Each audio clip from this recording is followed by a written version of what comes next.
This is Fam Electric Ghost, and we're live on the air with Avonley Lightstone for the first time. Welcome to the Fam Electric Ghost podcast. How you doing? I'm good. How are you doing? Doing great. We love to talk to people live. That's the kind of our jam here. And this is the first time we're going to talk to you. We do like to talk to authors, and you have a book called The Strength of Scars that we're going to talk about. It's talking about generational pain into generational healing. We do have your links to your website and to your Instagram just to give people like a heads up if they want to check that out while we're talking to you. But before we get to the heart of your story, we always ask every guest a couple questions. What motivates you and why do you do what you do? So, what motivated me was knowing that there's so many people that was hurting in this world. And I felt like my story can be an inspiration for others to work on their own traumas in their life and turn it into something that could be uplifting for them and other people in their lives. So it's kind of paying it forward from your life experience, which is what a Mhm. lot of creative people do. This podcast I created to actually have creatives have a safe space where they can talk about what they do with their art or what message they're trying to get across. So the core message behind Strength of Scars, what's your core message behind it? My core message around it is that every single person in this world has some sort of scars in their life, whether it's physical or internal, and that whatever pain you're going through, it's the scars don't define you. It's what you make of it. I find that like I'm a creator, I'm a musician, and I'm a software guy, kind of left right brain. But what I find is music for me is very cathartic. When I write a song, I usually am working through some emotional issue. It could be emotional, sadness or trauma or something, right? Or it could be happiness, but it's some emotion. And a lot of what I find is creators are able to take these emotions and turn them into some creative form, whether it's a book or a painting or any kind of art form, a dance, like anything that's like in that creative space. Did you find it very cathartic to go through the process of creating your book? Yeah, it was definitely healing in many ways, and it helped me to release a lot of pent up emotion that's inside of me that needed to be released in order for me to forgive somebody else. So yes, it really did help me get out of that headspace and really go into like a deep core healing. Yeah, because your story is about kind of like a childhood marked with tragedy and trauma and abuse, and you lost your mother like in a fire, like a house fire, but Hmm. then you later on there was additional trauma. Yeah. Um, so maybe kind of start at the beginning. Like how did that trauma affect your life? Because like childhood, your formative years, if when those things get kind of imprinted on a person, and Right. then that ends up being like the filter with what you see the world because you're locked into these like loops of how you these things that happen, and sometimes it's hard to get outside of that Right. that that dynamic. Yeah. So, like you said, it all started as a young girl at 3 years old. I was in India at that time. I had my own family, and I was trying to save my mother from a house fire. My dad, he was drunk and passed out, unresponsive, and I remember just hearing my mother scream and yell, and I didn't know what to do. I just didn't want her to be in pain, so I felt like I needed to help her out. So I went and tried to wake up my dad, like just nudging him, and he was just unresponsive. So I felt like I needed to do what was best. So I just went and hugged her as tight as I could, and she was trying to push me away and didn't want me to get hurt. But like in my mind, I was like, okay, well, this hug should help comfort you because usually when a child gets hurt, a parent is usually there to hug them, nurture them, and the pain usually just goes away. And that's exactly what I did. I just hugged her and was hoping for the pain to go away, and it just never did. And soon the flames just came up on me. So I got burnt, and I didn't react. I just kept hugging her tighter.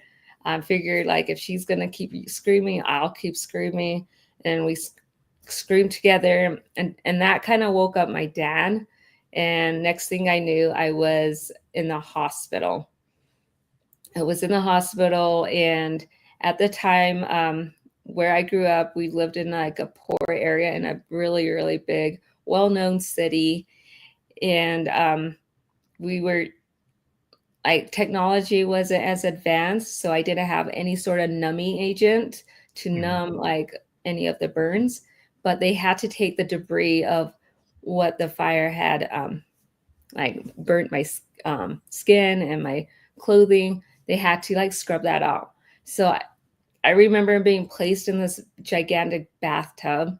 Well, it was pretty big for me as a 3 year old. And they Mhm. just took the scrubby thing and just scrubbed my back and my legs, and no numbing pain reliever, anything. Like I just felt it. And that was worse than being caught on fire because Yeah, that doesn't you seem like know, the appropriate medical treatment for the situation for no, a burn. Maybe it's just they just didn't know what the standard was. who knows? And I think there was a lot of like, I'm sure like technology wasn't as advanced at that time.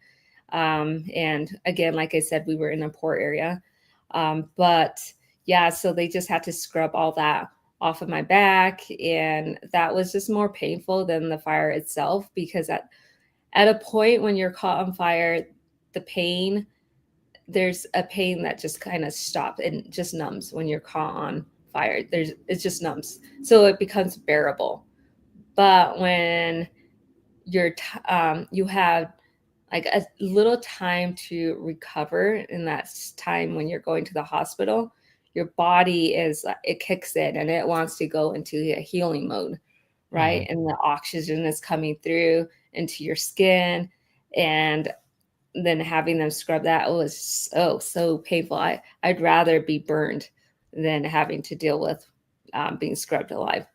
So And yeah, that's a lot of trauma for a young kid. yeah.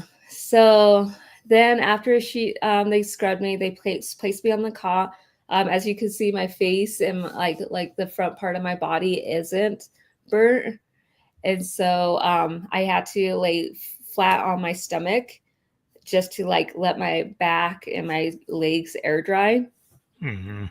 Um, and my mom was wheeled up next to me, and she was covered from like the face down to her tips of her toes and just in scars. And she ends up passing away 3 days later after the incident. And my dad, he stops showing up to check up on me. He doesn't see how I'm doing, if I'm recovering okay, if and a child really needs somebody that can, like a parent there to help nurture you during something tragic that just happened to you. Did anybody in your family come to see you, like your grandparents or uncles or aunts or? So at first, they all did. So my parents in India had 9 children, and they did come see me like the first few days before my mom passed away. But after that, I don't know what had happened, but my dad just stopped showing up, and then everybody just stopped showing up. So I'm not sure if I think it was just probably the guilt of what had happened. Mhm. Did he feel And responsible for the fire? Is that what the problem was? I'm sure because he was drunk, he was passed out, he couldn't really help. He couldn't help my mom and I because he wasn't all there. Mhm. And so yeah, so he just stopped showing up, and that was the first time that I've ever felt rejection in my life, abandonment, and I never felt that before. Um, and so, like being in that space of healing by myself as a 3 year old was really hard, because all I remember was my mom was just a really good mom, loving, nurturing, and from that. being in that space and then going into a hospital where you're laying in on a cot, we're trying to recover, no one coming to check up on you. It's just really like a dark place. It's very lonesome. Well, after that, after recovering, I remember coming out of the hospital, going to a church. We were Catholic, so we went and prayed to Mother Mary, and I had to pay respect to my mom because I wasn't there at any of her service, but she passed away, and I was in my like a blue underwear, just reenacting like Mowgli in my blue underwear, going to because I'm still recovering, Hmm. going to pay respect to my mom, and then right after, my dad takes me to the orphanage and puts me up for adoption. And so again, I felt abandoned one more time by my mom, by my dad. And that was just a really horrible feeling, knowing like I was so excited to come home, see my grandparents, see my siblings, just to be taken to the orphanage. So being in the orphanage for 2 weeks by myself was, I just felt alone because I didn't see any of my family again. And then my dad ended up putting three more girls up for adoption, which were my older sibling and my youngest little baby sister. And so in the adoption orphanage, we were groomed to to be ready for our families in America. We were told, okay, we have to like leave our culture behind, and Hmm. we focused on like just learning to fit into an American So society. learning like how to be like an American, well, English and losing your cultural heritage, but your own native language, any Yep. indigenous stuff that any cultural references, like most Americans probably don't aren't sensitive to that. Maybe at that time, weren't Right, sensitive, especially probably weren't sensitive. Just wanted you to assimilate. right, yeah. So yeah, so in that orphanage, I was able to see all these people coming in and out from like prospects that are wanting to adopt certain children, and we were able to watch them get gifts from these parents, and they were so excited for them. So it just became, there was a vibe where you were getting ready to want to go see your family Mhm. in America, Did you and really still like you were probably in shock from still healing again, having that rejection from your family. mhm. 'Cause was it that your father just couldn't like didn't know how to handle having children without your mother, or I'm was it sure something else? I'm sure that has a lot to do with it, but I think a lot of it is probably guilt of him being drunk and not consciously aware to be able to help my mom and I when we were caught on fire, Mhm. especially when I was trying to wake him up.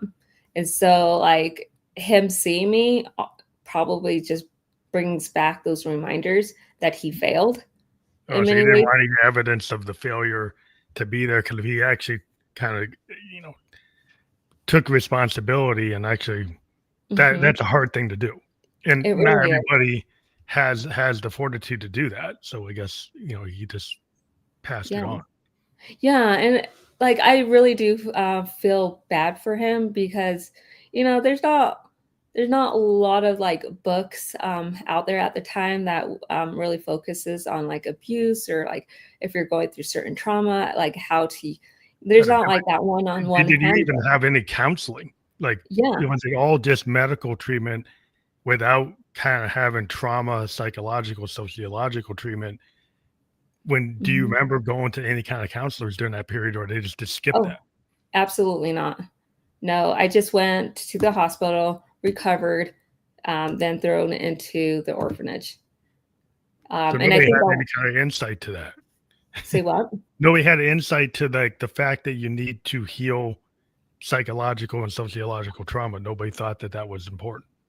Yeah, yeah, no, and That's the thing. Those things, whenever anybody goes through any sort of like trauma, like what I went through, like it's really important that you get that psychological help so then you can be able to overcome it and have like the healthy mindset to move forward. But yeah, no, I didn't have that. And I know for a fact my dad wasn't into that. We were really poor. And I think a lot of the reasons why he put me up for adoption was he probably couldn't manage all these kids at once, Hmm. too. So I think that has a lot to do with it. So, yes, so during my time in the orphanage, there was a couple times we did try to run away. My sister, my older sister that was in the orphanage with me, she was older. She kind of knew like um, the geographical areas of where we were at. So she actually, we took my little baby sister and we ran away home. And we went home a couple times. We ran back home. And my dad, he had to put us into the orphanage again.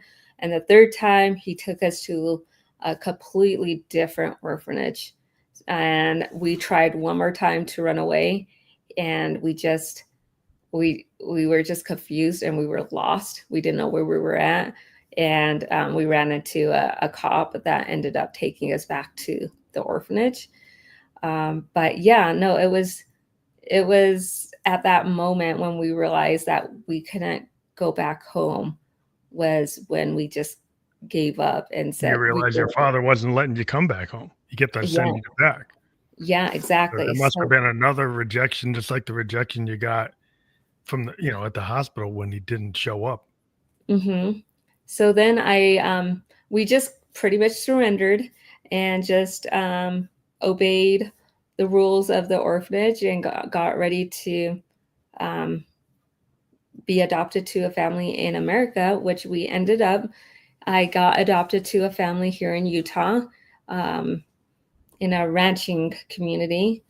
And my mom, my adopted mom, which I'll start saying calling her my mom, she was abusive and Mhm. emotionally, mentally, and physically abusive. And she wasn't that way when we first was adopted. She she kind of, I don't know, like I welcome me and my, so three of us got adopted into that same family. Same family. Okay. Yeah. So I was very fortunate to have two of my biological sibling, and my other sibling was adopted somewhere in Washington, I believe. But anyway, so it was really fortunate to have my two siblings with me. And the first 6 months were really well. And she just, I remember her like putting lotion on my back because my back would get really itchy. And I Mhm. thought that was really, that was the closest thing to having that love back into my life. Like a Is, nurturing mother. Like you had, mhm. like you lost your mother. Your dad wasn't very nurturing, so that must have felt more like what you wanted. Yeah. And so we just felt really comfortable. And my one sister and I, we just really gravitated towards her and accepted the fact that she was going to be our mom. And we just really fit in well in within our family. But after, I would say after 6 months, my older sister, she had a hard time. She had a hard time for the fact that she had family in India and she didn't know what was going on. Like she couldn't Oh, you get, oh, she had no communication with them, I guess. yeah, and she didn't have the concept of like if she was going back to India or like what it was because she like was taken away from her home and placed into this family. And my mom, she didn't like that. She didn't know how to react to that. So she started becoming pretty abusive to her. And then because my sister, she just needed like some sort of an outlet for somebody to hear her Mhm. and to make it feel like okay, you're comfortable, you're safe here. But she didn't get any of that. She didn't get any sort of like any acknowledgement, knowing that this was her place and she'll be fine, and a place for her to communicate. She didn't have that. So because of my sister would lash out, she would lash out and say, "You're not my mom. You're not my mom," and start like hitting her.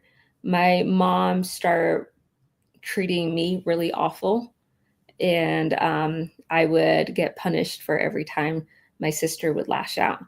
So I would have to pick up rocks in out in the field and fill it up in the pickup truck, and as a punishment, or I'd have to go get some wood and fill up so much, I don't know, like so many boxes of wood to excuse my sister's behavior. So a lot of And punishment. So you get like so instead of getting like love and affection and understanding, you're getting punishment because of what your sister had done. So you're being treated very harshly. Was anybody coming to check on you from any mm-mm, adoption agencies to see no, if there was any follow through? No. no, no, no. So nobody was coming to check up on us, and so that was really hard. And so like my I need to tell a backstory about my family. My parents adopted 14 kids, Wow. a So, lot. God, yeah, like, so is this the 2 of them with 14 kids? Mm-hmm. Two of them with 14 kids. They had already had raised three boys by the time that I was adopted, and the rest of the nine children were adopted after they were kind of gone out of the home. Um, and so, I, what happened in the the family that they raised with the three brothers, there was always that system where there was the scapegoat, there was a golden child, and there was kids that are just wanting their mom's love and attention, affection, and they didn't get that. So with those three boys, they also were in abusive home lifestyle as well. And so it wasn't like it came by a surprise when those things were happening with the rest of the nine kids. My mom became really abusive in many ways, to the point where she would um, she would strip my older sister and physically just molest her in front of me and touch her aggressively. And this is the time that she is like hitting puberty and she's developing. And I remember just feeling so like scared, and I didn't know what she was doing. Like she she went and attacked her very forcefully and aggressively, and was pulling her hair, just all these things, and touching her inappropriately. And I just remember thinking like, I didn't go help my sister, and I feel so ashamed because I really should have went and helped her. But at the same time, I also knew like anything that my sister did, I was gonna get punished. Yeah, you were So, in a very abusive situation where they had the control, mhm, and, if you have adults that are in control and there's nobody monitoring them, that's what seems amazing to me that they have that many adopted children, and nobody had ever, like, checked to see if it's appropriate for this family to have children. right, yeah. Well, the thing is, they are well known in the community and very well respected. They volunteered in their in schools and church activities. So yeah, so they had the stature of like looking presentable. On the They outside, it looked good, but in the Mhm. inside, if anybody had done any real work, Yes, they there would have was found out that the outside image is not what the inside image is. yeah, exactly. And so, yeah, so I just felt really bad that my sister just kept getting hurt. And I remember telling myself, like, telling God, Like, I don't ever want to grow up. I don't want to be a woman. I don't want to grow breasts. Like, please, because I just didn't want to go through what my sister went through. And Hmm. so, lucky for me, I didn't hit puberty until I was a senior in high school. And I think that was a gift that God gave me because I was really terrified with what my mom was doing. Um, and and so there was a lot of times where I had to like fight with my adopted sister. She's the golden child. Her name was Molly, and she was in the same age level and grade level as I was. So it was really hard to even like excel or even do well with just having her appearance of just being like treated really well. She was smart, you know. So they And had so, favorites. So they had like favored children, and then you had to mhm, be having the comparison trap of the yeah, favored child versus the unfavored children. yeah, exactly. And so when I remember when I first was adopted, I struggled with learning because I came with like 8 different dialect, and then English was on top of it, and that was really really hard for us. And so I had really good teachers that would stay after school and kind of help me Hmm. learn and take the time to really like teach us. And we really did uh, learn pretty quickly. But I still wasn't like I had dyslexia. And Yeah. so things that I would think would process differently in my writing or what would come out. Did they And recognize that in school and actually help you, or did they it was no, undiagnosed? no, no, I didn't have any diagnostics. I didn't have any sort of help with that, like any sort of testings. But yeah, it's just my teachers. I think they kind of knew what was going on. My dad knew, and he was dyslexic, and he would say that I hadn't. So he was aware of it. But like even with my dad, he was being controlled by my mom. Mhm. So he really couldn't do a lot of things for us, um, just just because he would get punished for Oh, wow. whatever. So she Yeah, was kinda like she was really controlling the whole situation, very toxic type of person, he and, really was.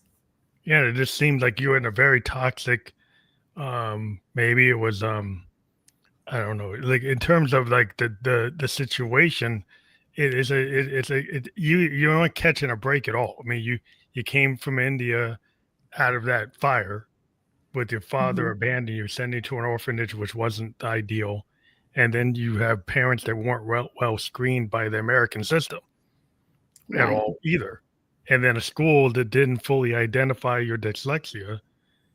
So it seems like Mhm. there's a lot of missteps that society is not really community is not Yeah. helping.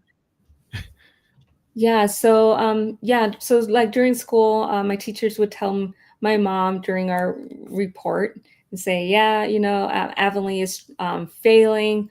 Here's the F's, you know." And then I would compare it to my sister, and she would have all A's. She was like top notch. Everything was perfect with her. And my teacher would tell my mom like, "Hey, Aveline's struggling here. She's going to need some help." So instead of getting the help that I actually needed to get up to speed with my classmates, she ends up putting me down in the basement and just gives me lessons, extra lessons that I need to do because I wasn't um, catching up. But she would never explain the process. She would never explain like the instructions of how to solve certain problems and read. And so I was just down in the basement after I went to school all day, go down in the basement all evening. And if I didn't complete it at a certain time, then I wouldn't eat. And There's so nothing to punish. It's a very corporal punishment or a punishment type of idea. Like that's not how you teach children. mm-mm, And so, but they're in the mindset, and that might have been generational mindset, the way they were taught. You know, probably. probably it was handed down from the grandparents and their great grandparents. it's something that modern psychology and sociology determined, that's not how you teach children. In today's world, 21st century world, there's a lot of knowledge about what you should do and what you shouldn't do. But it seems Yeah. like you were caught in this zone, this void of either that not being understood or the community not following that. Yeah, exactly. And that was really hard for me. I remember just crying a lot, not because I didn't understand what the concept was. I'm a visual learner. Hmm. And if you could just teach me, show me, I can pick things up quite easily. But she didn't take the time to even like sit down and help me out. And that was really hard. But I was a really good student. I never took like what was happening in my um, um, at home into my school life. I just kept that separate until I Hmm. got to high school, and then a lot of things started affecting me.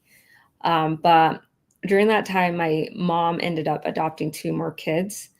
When I think I was probably like 4 years into being in the family, they adopted two more children, and this was really sad because after 6 months of them being adopted, my younger brothers, um, they started raping my two siblings that were just adopted.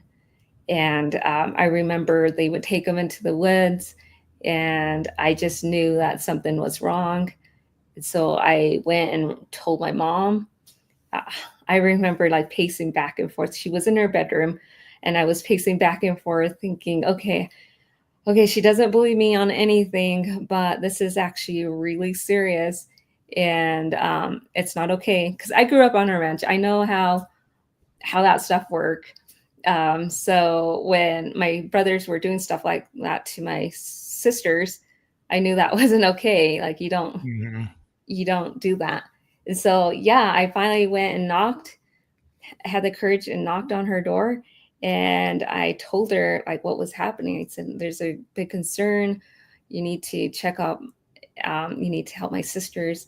And she was like, okay, no. And she asked me to leave. She's like, just leave, go to your room. Totally dismissed it. She never looked into it. Yeah, she didn't. Is Yeah, and so they ended up raping my siblings all like their entire like high school, even onto high school. And one of my sisters, ended up getting UTI really bad, and so she would end up peeing her pants. And my mom wouldn't let her wash her clothes in the washer. She would make her wash it in the bathtub at first until it got really smelly. And some of the kids complained, like, oh no, we don't want to shower with her smelling that way. And then so my mom ended up having her take her clothes to a creek, even in the wintertime, and wash her clothes and wash her bedding and sheets and just have them hang up to air dry.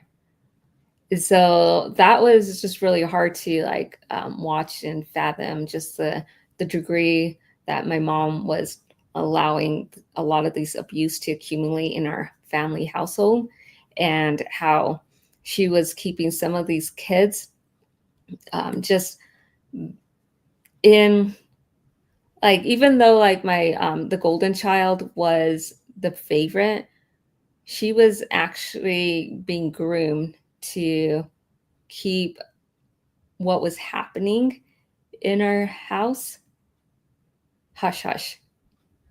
And Well, it seemed so like if they had a prominent role in the community, they were never mhm, going to really reveal anything negative. yeah. So yeah, there's just a lot of things that were just constantly happening, and I never ended up getting a break. It was just one thing after another. I remember when I got to high school, high school. It was middle school, but we just had high school then. So from seventh grade to 12th grade, it was high school for us. So I was in, I believe, seventh grade, And my mom would not let me. We were doing some sort of like church service where we had to go out of town and do some. It's called baptizing for the dead for in the LDS community. So the youth went 3 hours away to this temple and did the service. And after the service, my mom gave each one of us like $30 just to go shopping, and I didn't have any.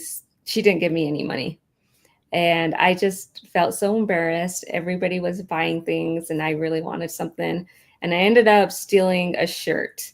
And coincidence, it just said angel on it with wings, and I thought it was just the cutest little thing. And I felt really close and connected to it because I really needed. I was really emotionally like strained at this point, and so seeing that shirt really just gave me a little hope. But I ended up stealing it, and my mom, she so they ended up catching me, and they called my mom and said, "Hey, your daughter stole a shirt. What can we do? Just let's not have that happen anymore." And my mom refused to just let go. And she said, "No, I want her to go through the whole process. She needs to go to court. She needs to do service projects, do whatever she can." So then I came home, and I was just literally humiliated because she was just like on my case, humiliating my siblings. And then I'm so sorry. Um, so when I went to school the next day, everybody just like shunned me because my sisters and brothers just kind of said how awful I was and that I was a thief. And so I really had to just go through the whole process of, "I'm really sorry." No, that's what you went through. So Yeah. So I had to go through like court and being humiliated, even though I never really did stuff like that. I just wanted just like an item, just like everybody else did. And it's almost like she always set me up to like have me do something awful, and then place me on a position where I just looked like a bad person. And then she looked like a really good person, like, "Hey, I'm just teaching my daughter to be a good person and teaching her like good standards and stuff." So even though like I learned a great deal about it, um, but then a year later we did the same session, um, but this time my brother, he ended up stealing a watch. And instead of him going to court and doing like the same thing that my mom put me through, the one that raped my sister, she ends up saying that I was the one that taught him how to steal, and that and he just got off as consequent, like nothing had happened. And so I think like so there's just a lot of like mental abuse that I didn't have like an outlet to express like the concerns that I was going through. Like some of my sisters did reach out to other people like the cop and the bishop to let them know what was going on, but they just, "No, your mom is a really good mom. Like I've grew up with her son, their oldest son, and mm, I there's nothing going on." So they just kind of dismissed it just because my mom was pretty well known in the community. She now I look back and I say like, is it really was it worth going through what I went through? And I would say yes in many ways, because it taught me to be more humble. It taught me to be like grateful for the things that I do have in my life. And like comparing myself to my sister and the other girls, the other kids that were my mom's favorite, they all struggle with like being independent. They have to like constantly make sure that they're pleasing my mom. Oh, And even to this day, they're still to this pleasing day, their mom, but you're more independent. You were able to break free because if you're not the favorite, you're kind of like the black sheep. You're the yeah, outsider. That yeah, actually can, you can, if you survive it, it'll actually strengthen you. Things that don't kill you strengthen you. Like yeah, so exactly. if you get that independent streak where you're not like, she's not giving you any reason to be like owe her anything. Right. So it's like so you could have you could be a free thinker. You don't have to be under her thumb. Yeah. Yeah, exactly. And I feel like that I'm really free from that, and that I can really like help people in like a more organic way. Whereas my siblings, um, they are very toxic now. Yeah, They, they're just in that. I mean, if you're in that toxic like environment, you're gonna it's like this law of attraction. Like if you're Mhm. around toxicity and you never get away from it, you're gonna radiate that toxicity.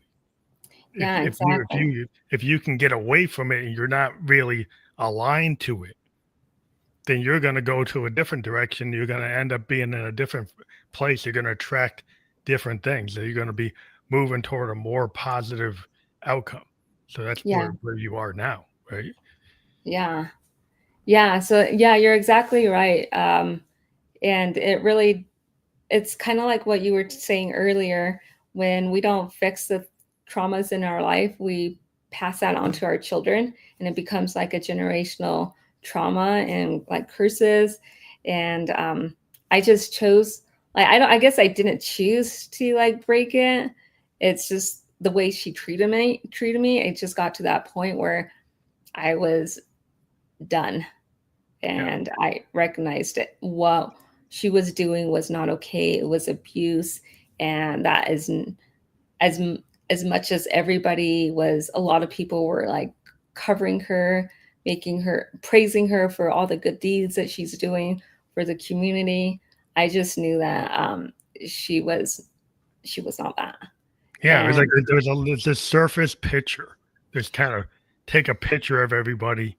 In the picture, you all could be smiling, but like behind the smiles, like you knew what was really going on.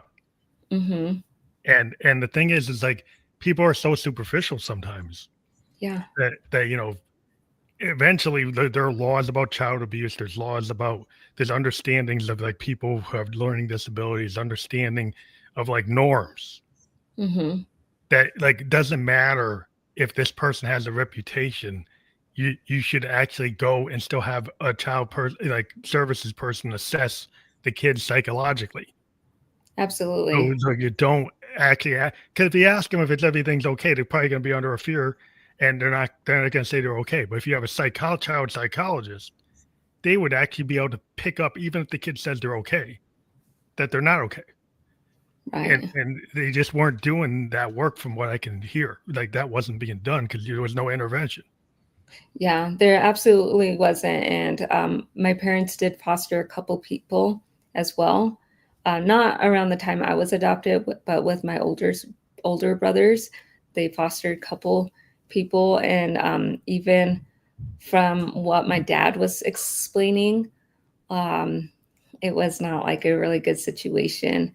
And there was just a lot of like trauma. My dad has passed away, and I feel like I can now like talk about my story because um, my as much as like I love my dad and he was a safe place, he really needed to step Step it up, up on his step it role. up. Yeah, I mean, well, he is probably under a fear Hmm. dynamic because if he wasn't under a fear dynamic, then he would have stood up. So Yeah. there was something that was kind of keeping him from protecting you. So like yeah, so my dad, he didn't actually want a lot of us kids. He's mentioned that, and that's something I've always been really grateful that he was open to, but he's always gotten to the point whenever he adopted any one of us, he ended up becoming that role model of a person that you could go to if you wanted to be loved. Like he would give you that love. He didn't care like what you've done. He would just tell you you loved him. He Hmm. loved you, and it was. I think that was really what's helpful to many of us that were Get you struggling. through it. So at least you had Hmm. some, like he was at least giving you that level, Yeah, but your mother was so toxic from what I can hear. yeah. Um, So, like my dad, like I said, we grew up on a ranch, on a cattle ranch, and he had a lot of land, and he worked really hard to get his ranch because that's all he wanted to be, is be a cowboy and have cattle. And he ended up able to raise enough money to get all this land. And I think that's one of the things he always said. He wished he would have been able to help us, but he was afraid that my mom would take the ranch from him because she used that as some a Leverage. threat. Oh, Hmm. like get a divorce and she get all the land. Yeah, or just because she also was doing the financial part, so she knew what was coming in, where the money was going. Oh, she's running the books. She's running the financials. And that was one of the things that he's always regretted, was like trusting. It's really sad because you should trust your spouse Oh, yeah. in, enough to feel like they can take care of that and they're not going to stab you in the back or hold something against you to Mm. yeah. But yeah, so there was like stuff like that. My mom would write. I remember she written like a post-it and posted it down in the basement, and it said, if if mom and dad ever gets divorced, it's because of you, us three girls that were adopted. um She's always using a power dynamic in a very negative way. mhm. Like And she's like that's just so toxic. I mean, it was, to it like really was. because It, allowing the rapes, allowing abuse, being abusive, not listening, not really nurturing or teaching, just sounds like punishment and just do it because I say to do it right, yeah. Yeah, without like, exactly. And it was exactly like that. And it's just really hard because she wasn't really there to help us succeed or help us to even grow. It was more of like what she could control and what society would look at her. Because anytime we talked about it, and I got really shy to the point where um, I wouldn't, I would get excited to go out to outings, town outings, and they would have food, and I would get really excited because there was many days that I would not go with, I would go without food because she would withhold food from me. punishment, right? Well, Hmm. And that's so I dangerous for your remember, development to do that. yeah, and I remember like, oh, me and my sisters would like get so excited. We would talk together and say, yeah, we're gonna go to this dance and we're gonna eat all the food and um, just fill our tummies. And when we got there, I really wouldn't eat all the food because I was afraid people were judging me, that I was Mm. taking too much. So I would Oh, only get like take like a piece of cracker and just be so disappointed in myself because I didn't have the courage to go up again. But I was just so worried about what other people thought of me. And I ended up developing a disorder, anorexia, in mhm. many ways, because you know, But you're your trying to. relationship with food was not correct. You know, if your food is being used as punishment, it's being used to shame, then you're going to associate food in a bad way, which is not like good for your development, which seems like that's what happened. Yeah, that is what happened. And so in my book, Strength of Scars, I go into more of the details about my story. I actually ended up writing 4 books, Oh, wow. uh, and the first book, you can see it's all about the innocence of a little child and not understanding what the term abuse was and being in an abusive home. You could see the patterns and the symptoms of it. And then the second book is called Letting Go. I haven't published the rest of the The other three books. books. That's the first book is The Strength of Scars, and the other three Mhm. aren't out yet. Yeah, and then the second book is Letting Go. It's when I realized, when I got married, started having kids, is when I noticed like what my mom was doing was abusive, and I started taking action and started looking inward to heal myself, because I felt like it was really important that I don't pass what was happening, that my mom did to me, to my children, because I really didn't want that, but I was really hurting inside, and there's a lot of things that were triggering me, and I really needed to go inward and fix myself. So the second book is really about letting go, and I use this method called the I shed method, where you have to go inward and identify the point, and then go through the shedding process, which is you survived the situation, and you need hope in order to like overcome any of the traumas in your life. You need to have like some sort of hope to lean towards on. And then empowerment was the next one, feeling empowered that you can conquer this. And then discipline, you got to repeat this phase over and over again until it no longer serves you, and then you go from old to gold. And so that's my second book. And then the third book is called It's Just Temporary. It's just the seasons in our lives. As you look at my first and second book, you'll start seeing the attitudes kind of changes in the way I handle situation. I just start seeing it as something temporary.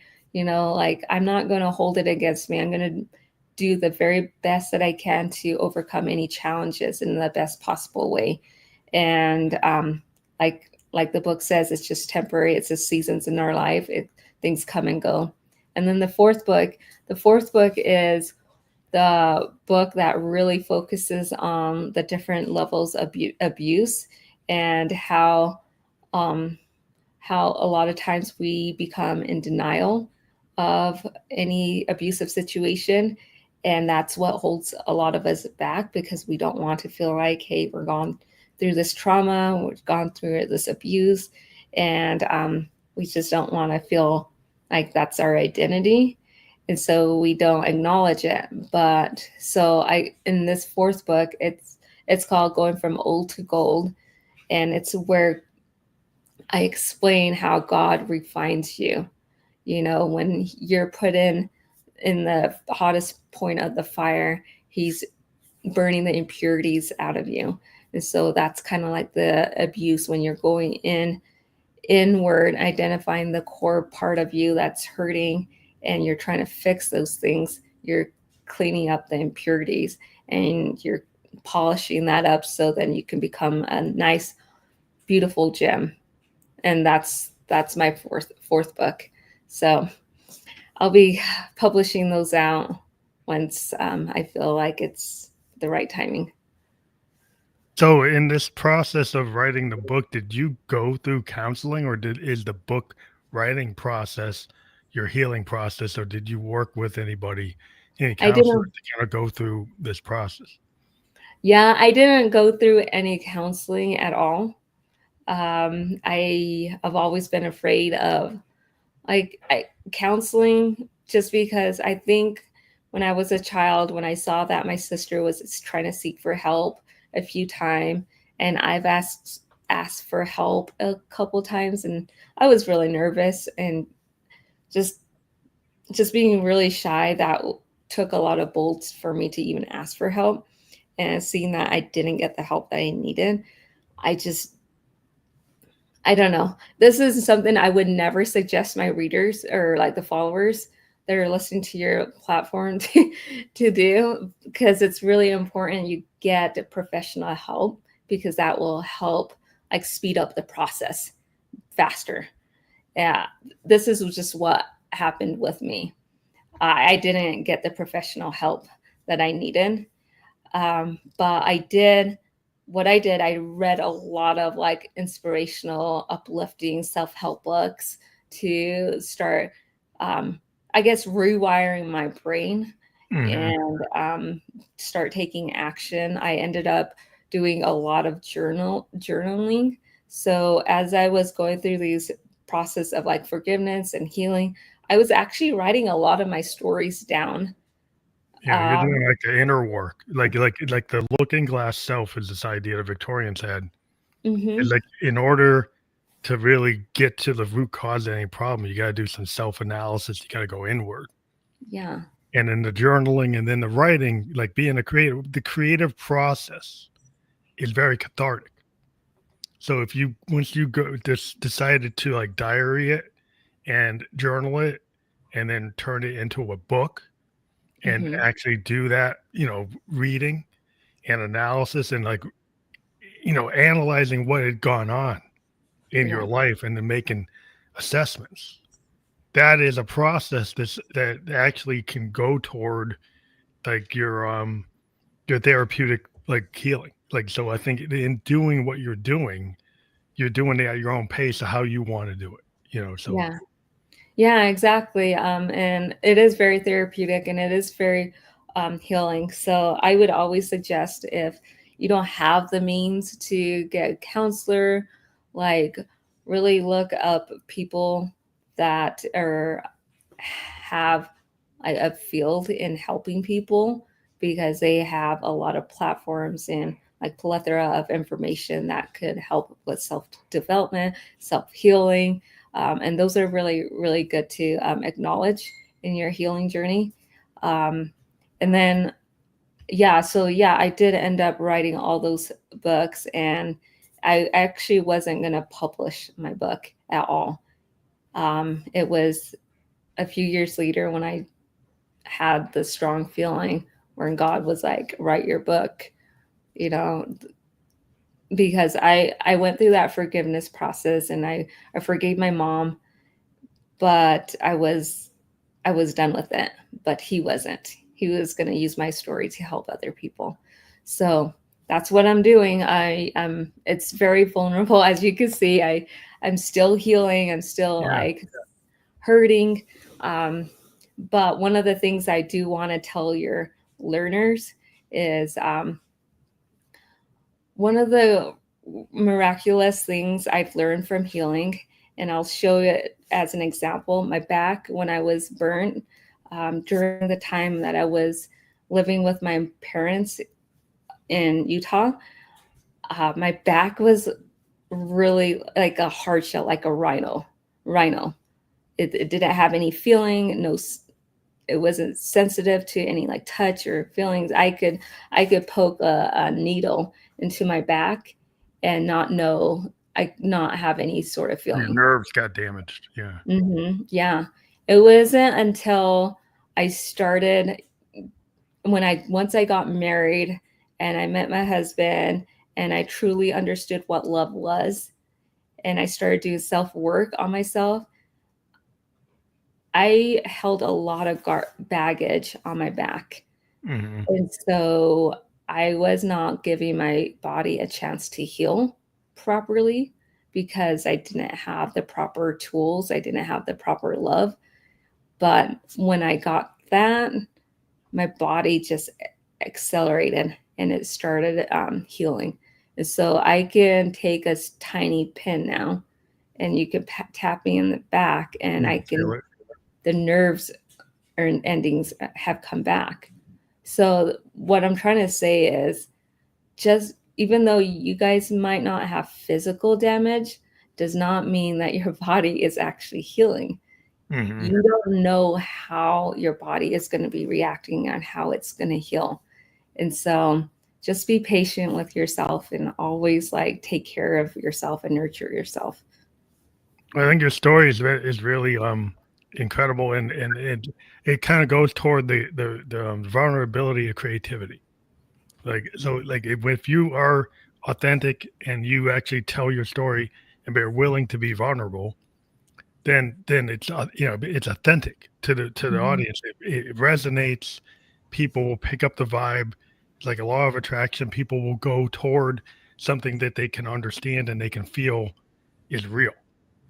And so I think when you made a decision to give it to the world, that's very important because some things like the stories you're telling, they need to be told because there are other people in the world who've probably gone through the same thing and probably think they're alone. And, Right. and when you put a story out that shows, somebody else could have gone through something similar or something different, but like to show that happens, that you're not the only one that's experienced it, and there's light at the end of the tunnel. And so I think that's very important that people like yourself tell these stories, and I really commend you for having the courage to do that. Thank you. Yeah, thank you so much. Yeah, that's my ultimate goal, even though like it's very vulnerable and very hard for me. Um, I'm doing it because there are a lot of people hurting all over social media. You could see, you're scrolling, you could see somebody is aching from like trauma or a sad situation. We just never know like what people are going through. And so if my story can make a difference or even give them an encouragement to stand up for themselves and make changes, like I think that's worth it. Like I'm willing to be vulnerable and express my stories to be uplifting for people that are damaged. I want to let people know we have your links here, your website, where I'm sure that's where people can get your book, right?